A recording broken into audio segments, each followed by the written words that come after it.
किसी भी जगह को स्पेशल क्या बनाता है?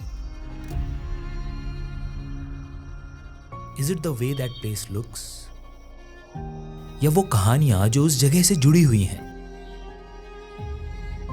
वो लोग जिन्होंने जनरेशन से उस जगह को अपना घर माना है, या उस जगह तक पहुंचने का रास्ता? इंडिया में आज भी कई सारे ऐसे रिमोट कोने हैं जहां आपको ये सब मिलेगा। इसके साथ साथ आपको यहाँ देखने के लिए मिलते हैं कुछ बेहद ही खूबसूरत हिमालयन विलेजेस, सीनिक मेडोज, बड़े बड़े पहाड़ और ये खूबसूरत लैंडस्केप्स जहां तक आप पहुंचते हो इंडिया की one of the most dangerous road से होते हुए। उत्तराखंड की ये रिमोट वैली कहलाती है जौहर वैली।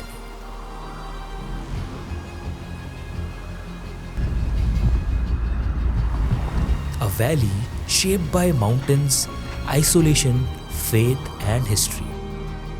और उसी के सेंटर में है इंडिया की second highest peak and one of the most sacred mountains, Nanda Devi. But this mountain also hides a deadly secret. इस पीक में आज भी बर्फ के नीचे कहीं मौजूद है एक plutonium powered radio active device, something that could cost millions of lives. जल्दी आ। ओ भाई साहब,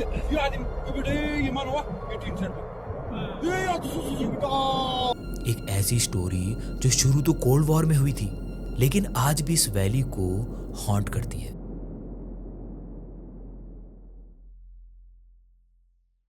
इस मिस्टीरियस वैली में आने से पहले आपको आना होता है इस इक्वली ब्यूटीफुल हिमालयन टाउन में। उत्तराखंड के पिथौरागढ़ डिस्ट्रिक्ट में 7,500 फीट की ऊंचाई में बसा ये सीनिक टाउन कहलाता है the gateway to Johar valley. This is Munsiyari.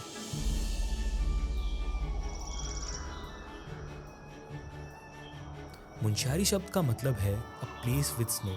और आज से ठीक 6 महीने पहले जब मैं यहाँ विंटर्स में आया था, उस टाइम पे this place was covered in snow. The streets, the rooftops, the mountains, हर एक चीज सिर्फ सफेद चादर के नीचे थी। और उस टाइम मुझे लगा था that I have seen the peak beauty of this place, लेकिन I was wrong. A quick coffee break, Bakli cafe, a must try भाई। बहुत बढ़िया कॉफ़ी है यहाँ की, और खाना वगैरह भी काफ़ी बढ़िया है, पर कॉफ़ी तो नेक्स्ट लेवल। आज यहाँ पे स्नो नहीं थी and somehow Munsiyari felt even more beautiful. आज भी मेरी फेवरेट पीक्स में से एक पंचाचूली पीक्स यही थी। The same quiet streets and the same little cafes were still serving their coffee. और उस टाइम मैंने रियलाइज करा कि किसी भी जगह की ब्यूटी बस एक सीजन में चेंज नहीं होती। Sometimes it changes with the way you experience it. Hello, hi, नमस्ते, पैलाग। Welcome back to yet another video. आज अभी इस वक्त मैं हूँ मुंशियारी में, और पिछली बार जब मैं इस शहर में था तो पूरा का पूरा शहर वाइट कवर्ड था स्नो से। जनवरी में आया था मैं। बाकी आज आप देख सकते हो कि कितना ज़्यादा ग्रीन और कितना सुंदर हो रखा है। माउंटेन्स में पूरी बर्फ़ पड़ी हुई है। बाकी अभी हम लोग पैदल पैदल ही पूरा शहर घूमते हुए वहाँ नीचे से कहीं से यहाँ ऊपर आ गए हैं। और बहुत ही ज़्यादा पीसफुल, बहुत ही ज़्यादा सीनिक ये विलेज है। मतलब, और विलेज भी नहीं बोलूँगा मैं, बहुत अच्छी अच्छी फैसिलिटीज़, एमिनिटीज़ यहाँ पे हैं। बाकी आज हम लोग एक बहुत ही क्रेजी एडवेंचर में जाने वाले हैं। हम लोग ऑफ रोड करेंगे और हम लोग जाएंगे जौहर वैली। तो आ जाओ मेरे साथ, आपको लेके चलता हूँ मैं जौहर वैली के अंदर। अब जौहर वैली का ये सफ़र मुंशियारी से सिर्फ 70 किलोमीटर्स का है, but getting there wasn't going to be easy. इस वैली के अंदर पहुंचने के लिए you have to cross some of the most dangerous mountain roads in India, जहां आपके सर के ऊपर होती है ये बड़ी बड़ी चट्टानें और नीचे हजारों फीट गहरी खाई। लेकिन हमारे लिए तो ये एडवेंचर की शुरुआत थी। तो अभी हम लोग यहाँ पे रास्ते में हैं, और आप ये मेरे पीछे रिज देखो कितनी डेंजरस लग रही है। और ऐसी रिज वगैरह मैंने वीडियोस वगैरह में देखी है, हिमाचल और कल्पा साइड जो बोलते हैं, तो काइंड ऑफ बहुत सिमिलर लग रही है। आप ये वाला ये देखो, एज देखो यहाँ पे, ब्यूटीफुल ब्यूटीफुल ब्यूटीफुल। डेंजरस भी है लेकिन ब्यूटीफुल भी है। जैसे जैसे हम इन रास्तों में आगे बढ़ रहे थे, things were getting wilder. Loose rocks, broken sections, sharp turns, water crossings और कुछ ऐसे सेक्शंस जहाँ या तो रोड एग्जिस्ट नहीं करती या रोड इतनी पतली हो जाती है कि आप वहाँ से नीचे नहीं देख पाओगे।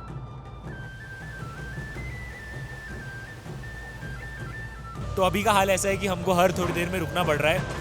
मेरे पीछे आप अगर देख पा रहे होगे तो यहाँ पे रोड बन रही है और बहुत सारी जगह पे ऐसी रोड का दिक्कत चल रहा है।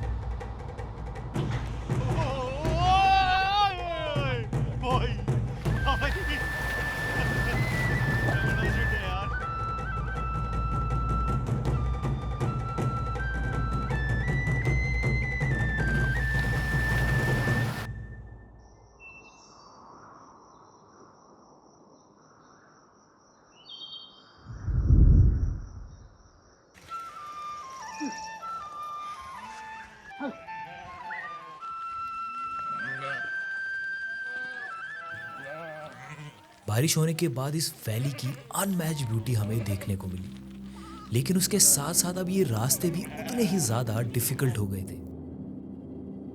And that's when I started to think कि अगर आज भी इंडिया के इस कोने में जाना इतना मुश्किल है तो यहाँ सालों पहले लोग कैसे रहते होंगे। हम यहाँ इंडिया की second highest peak Nanda Devi को देखने के लिए उसके बेस कैंप तक जाने वाले थे, लेकिन ये वैली इतनी रिमोट है कि 100 सालों तक दुनिया के हर लेजेंडरी माउंटेनियर को इसने रोके रखा। यहाँ तक कि इसके बेस कैंप तक ही पहुंचना किसी भी 8000 मीटर की पीक में पहुंचने से भी ज्यादा मुश्किल था, और इसका रीजन था यहाँ के ये लैंडस्केप्स।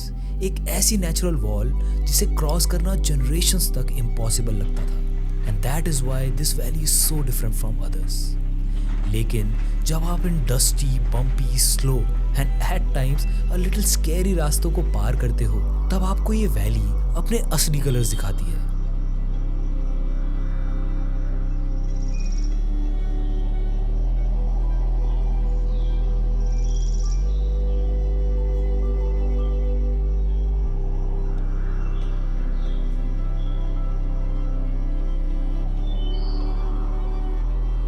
हर किलोमीटर के साथ ये वैली खुलती नजर आ रही थी।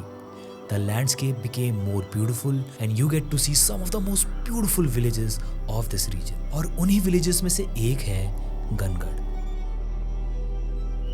इसी गांव से कल हम अपना ट्रैक स्टार्ट करने वाले थे। यहाँ पहुँचते पहुँचते हमें रात हो गई थी and we even lost our way which was a little scary, क्योंकि रात में उस डेंजरस रास्ते में वापस जाना वॉज नॉट सेफ। तो अगली सुबह अपने ट्रैक में जाने से पहले we decided to spend some time in this beautiful village.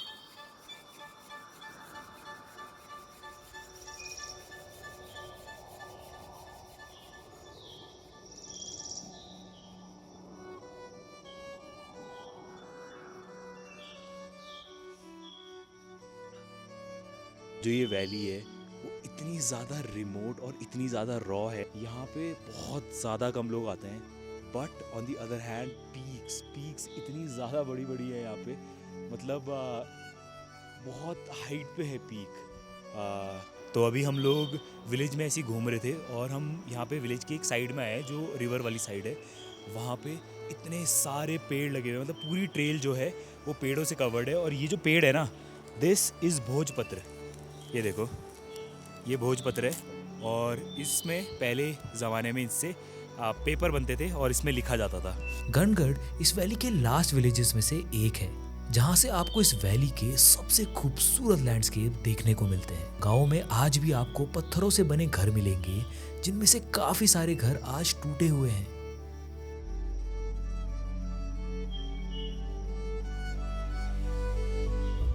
अब इतने सारे अबैंडन घरों को देख के नेचुरली मन में ये सवाल आता है कि आखिर ये लोग गए कहाँ। और फिर गांव में घूमते हुए मुझे कुछ ऐसा पता लगता है विच वॉज क्वाइट अनसेटलिंग। आज इस पूरे गांव में बस 3 लोग रहते हैं। 3। That's it. A village surrounded by some of the most beautiful mountains I've ever seen. And only 3 people call it home. नाम Wow. हाँ? Dede. हाँ, Prema. प्रेमा हाँ, मैं जगत सिंह गनगढ़िया। ये गनगढ़ मेरा गांव है। 36 साल हो गया मेरे को ये गनगढ़ में होटल क्या हुआ। मैं यहाँ खेती पाती भी करता हूँ अपना। अप्रैल में 20-21 तारीख को पहुँच जाता है। कब तक रहते हो? मैं अक्टूबर तक रहता हूँ लास्ट। और अक्टूबर में घर क्यों जाना पड़ता है, मतलब और यहाँ बर्फ़ पड़ जाता है, फिर कौन बैठेगा यहाँ। बहुत ज़्यादा ठंड होती है। बहुत ज़्यादा यहाँ अक्टूबर के महीने में तो जैसे अभी मौसम हो रहा है साहब, शाम को ऐसा ही देखोगे आप, सुबह बाहर आओगे तो टनाटन बर्फ हो जाते हैं। इस गांव में तो रहते तो पहले तो 50 परिवार का गांव है ये। अब ये सब खंडहर हो ही गया है। ये सन 62 में वहाँ सेना ने अटैक कर दिया। हमारे यहाँ जोहार 14 गाँव, हमारे यहाँ जोहार में 14 गाँव है। 14 गाँव वालों का वहाँ बिजनेस चलता था, तिब्बत में व्यापार। उसने वहाँ कब्जा कर दिया। तो हम कहाँ जाए, फिर सब भाग भूग करके आगे अपना प्राण बचा के आगे, जो जहाँ गए वहीं रह गए। तब से यहाँ हमारे जोहार का ये खंडहर बन गया। अब तो इस साल से तो गाड़ी का रोड आ गया। इससे पहले हम 4 पड़ाव से आते थे यहाँ मुंशियारी से। 4 दिन लगता था। 4 दिन लगते थे? हाँ, पैदल आते थे ना। कल जब हम यहाँ आ रहे थे तो हमने चट्टानों को रोड्स में बदलते हुए देखा और हम खुश थे कि इतनी खूबसूरत वैली को अब काफ़ी सारे लोग एक्सप्लोर कर पाएंगे। लेकिन यहाँ इस गांव में खड़े होके उस रोड का सिग्निफिकेंस ही बदल गया। फॉर पीपल लिविंग हियर ये बस एक रोड नहीं है, it means access. A hospital is closer, children can travel and outside world becomes a little less far away. और will it slowly change the very thing that makes Johar valley what it is. इन्हीं सवालों के साथ it was finally time to start walking.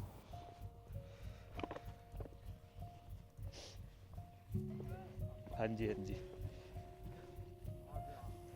अब इस point से बस हमें एक ट्रेल को फॉलो करना था, जहां लगभग 5 किलोमीटर का ट्रैक करके हम पहुंचने वाले थे Nanda Devi east base camp तक। ट्रेल की शुरुआत होती है नंदा देवी के इस मंदिर में ब्लेसिंग्स लेके।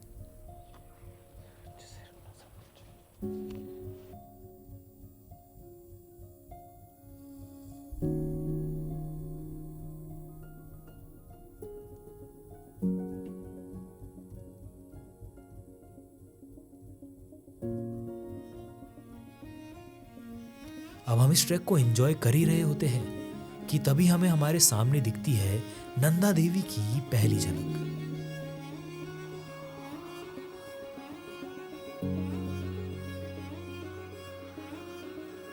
यहां इस पॉइंट से हमारे आंखों के सामने थी नंदा और सुनंदा देवी। अभी सिर्फ 500 मीटर चले हम लोग और पहली ग्लिम्स दिखी हमको नंदा देवी, सुनंदा देवी की। मैं आपको एक्सप्रेस नहीं कर पा रहा हूँ कि मैं कितना ज़्यादा ओवरवेल्म फील कर रहा हूँ, क्योंकि ये पीक हमको कल तक नहीं दिख रही थी। मतलब हमने पूरी उम्मीद छोड़ दी थी कि शायद नहीं मिलेगी, नहीं दिख पाएंगे क्योंकि बहुत ज़्यादा हेज था। बट अभी जो इतनी मैसिव पीक हमको दिख रही है तो उसको देख के बहुत ही ज़्यादा अच्छा लग रहा है। बाकी हमारे लिए तो ये द गॉडेस माउंटेन है।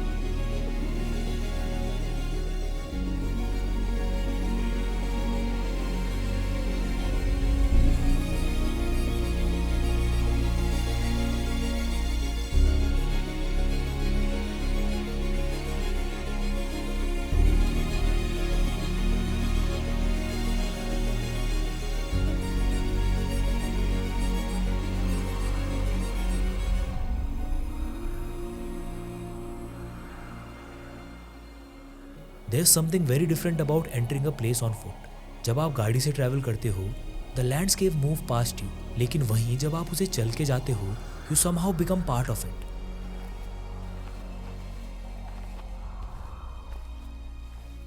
जैसे जैसे हम यहाँ से आगे बढ़ रहे थे, ट्रेल सुंदर होने के साथ साथ थोड़ी डिफिकल्ट भी होने लगी थी। कहीं लूज रॉक्स तो कहीं ये खड़ी चढ़ाई।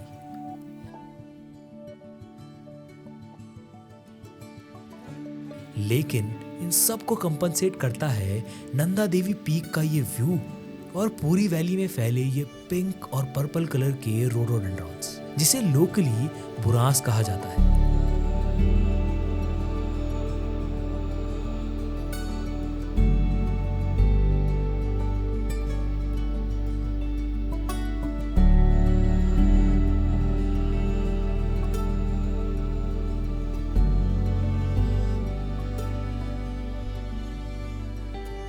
जो पूरी ट्रेल है वो इन्हीं फ्लावर्स से कवर्ड है। जो ये फ्लावर्स है ये है रोडोडेंड्रॉन्स, बुरांस। यूजुअली बुरांस का कलर होता है रेड, बट जैसे जैसे आप हाई एल्टीट्यूड में जाते हो तो उनका कलर चेंज होता है। जैसे यहाँ पे लाइट पिंकिश टाइप का कलर है। बहुत सारे जो नीचे पेड़ थे वो वाइट कलर के फ्लावर्स थे उसमें, और जो रेड वाला बुरांस होता है हमारा, उसका जूस बना के पी सकते हैं, बट दीज आर टॉक्सिक। तो अगर आप ट्रेल में आ रहे हो तो आप इनको अवॉइड करो और बस इनका आप फ़ोटो खिंचाओ, वीडियो बनाओ एंड आगे बढ़ो। लगभग 2.5 से 3 किलोमीटर का ट्रैक करके अब हम पहुंचते हैं इस वैली के सबसे ब्यूटीफुल पार्ट में।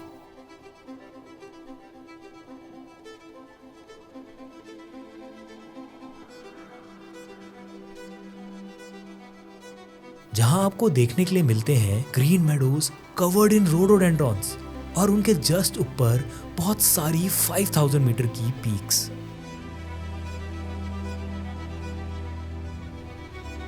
हम एक ऐसे पॉइंट में आए हैं जहाँ से ये नीचे बड़े बड़े मेडोज दिख रहे हैं और ऊपर जो आप ये पीक्स देख रहे हो ना, तो ये वाली है कुलचा धुरा और ये है मापा धुरा। तो ये 2 पीक्स है, 5000 मीटर से ऊपर की पीक्स हैं ये वाली भी। और अभी इसमें पता भी नहीं चल रहा है क्योंकि इतना वास्ट है ये वैली, इतनी वाइड है ये वैली। अब ये पीक्स सामने से देखने में काफी छोटी फील होती हैं as compare to Nanda Devi, और हो भी क्यों ना, it is India second highest peak. लेकिन इसकी पॉपुलैरिटी का सिर्फ यही रीजन नहीं है। This is a sacred mountain. इस पीक का नाम एक गॉडेस के नाम पे रखा गया है जिन्हें पूरे उत्तराखंड में पूजा जाता है। हर 12 साल में एक बार नंदा देवी राजजात यात्रा भी होती है जिसमें हजारों लोग 250 किलोमीटर से भी ज्यादा पैदल चल के इस हिमालयन कुंभ को पूरा करते हैं। तो ये वैली सिर्फ अपनी खूबसूरती के लिए ही नहीं बल्कि अपनी हिस्ट्री और कल्चर की गहरी कहानियों के लिए भी जानी जाती है। और जब मैं इस वैली की उन्हीं कहानियों को थोड़ा और गहराई से समझने की कोशिश कर रहा था, तब मुझे इसका एक ऐसा सीक्रेट मिला जिसने इस पूरी जगह को देखने का मेरा नजरिया ही बदल दिया। ये बात है 1964 की, जब चाइना ने अपना फर्स्ट न्यूक्लियर वेपन टेस्ट किया।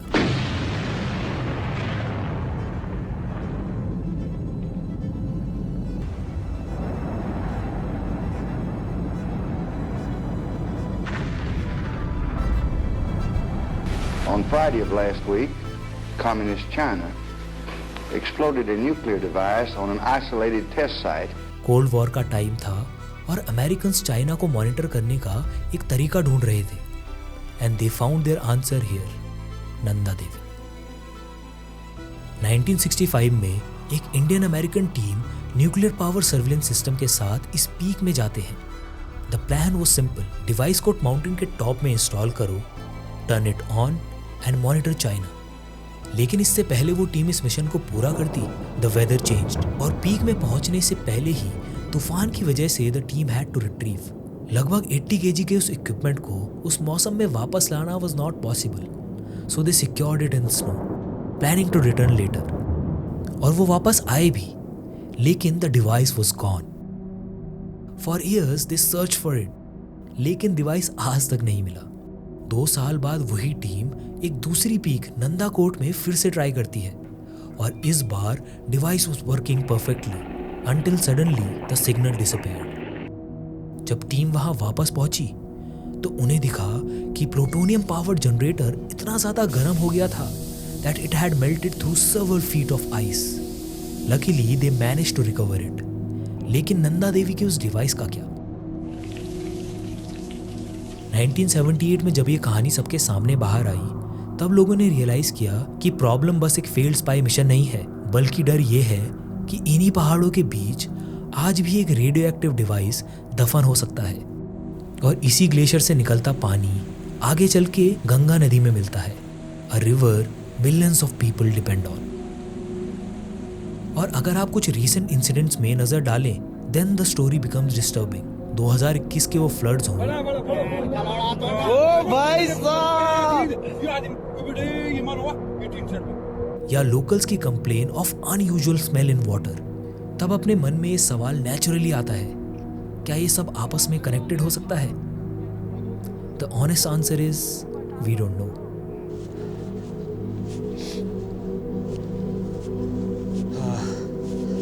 तो अभी सिर्फ 100-200 मीटर बचे हैं और हम लोग ऑलमोस्ट पहुंच गए हैं बेस कैंप तक। As we reach towards the base camp, पेड़ स्लोली डिसअपेयर होना स्टार्ट हो गए। The valley opened up and the scale of everything around us changed. हमारी आंखों के सामने था Nanda Devi east base camp का ये नजारा।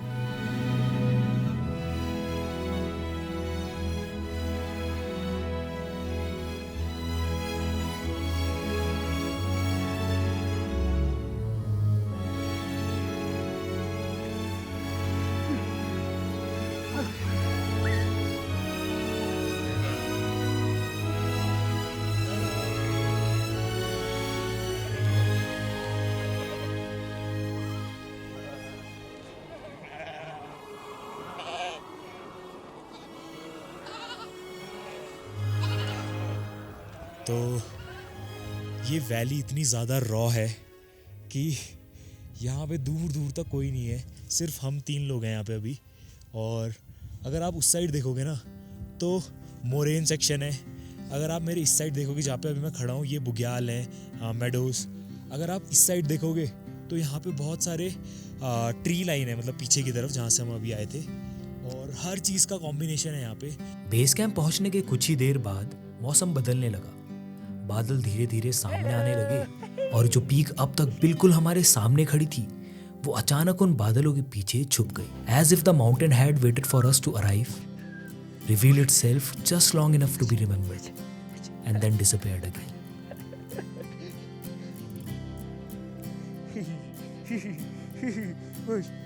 When we started this journey, हम बस यहाँ एक ट्रैक करने आए थे, लेकिन अब जब यहाँ से जाने का वक्त आ गया है, now I know कि ये ट्रैक लीस्ट इम्पॉर्टेंट पार्ट था हमारी स्टोरी का। जौहर वैली, यहाँ रहने वाले लोग, the border that changed everything, the roads being built today, and the mountains that have seen all of it happen. Maybe that's what this journey was really about. Not just crossing a mountain, but understanding everything that has happened because of it.